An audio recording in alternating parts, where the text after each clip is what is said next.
要牽涉這幫假球案，被判刑2年的 PG Talk 負責人林炳文，擱再牽涉到北北會館地下洗錢案，被檢方起訴。頂年呢，伊是棄保佔道，向法部通緝到單，說傳出講昨暗佇咧幹部節，互人槍殺死亡。刑事局表示講，這案件細節，擱要等待幹部節調查。林炳文在柬埔寨被槍擊身亡，你有想到會誰要動手嗎？法警介號出庭受審，北北會館的負責人郭鐵敏涉及地下會對一審重判11年8個月，當地2審的審理，但是較早合作伙伴合作共案被告的 PG Talk 負責人林炳文，說傳出死亡。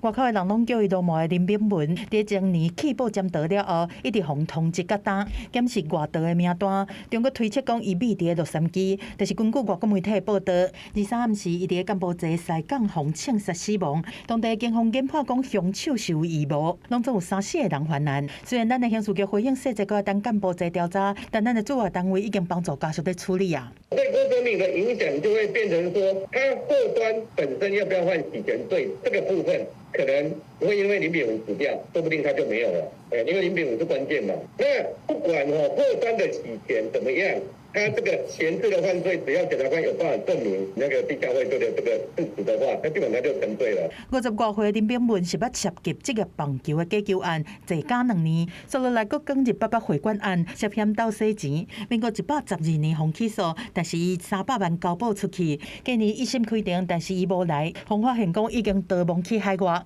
剪斷腳鐐，然後是潛逃，然後因此逃亡的這種情況，其實對於民眾來說就是會比較不安吶，或是對於說司法的信任上面會有一個焦慮在。執行的機關，大家可以就是真的在這個說明上面，跟後續的落實上面，跟民眾有一個說明。林炳文逃亡海外，捌發文講，伊唔驚面對司法，因為有個人的因素，傷濟代誌需要時間來處理。佮講等來台灣的時間時，家己來定，是引起放走犯人的風波，中國引起官商鬥空的爭議。即馬傳出伊佇咧境外死亡，新北地院表示講，還未接到相關證明文件，確實死刑是真的，會判公訴無受理撤銷通緝。記者綜合報道。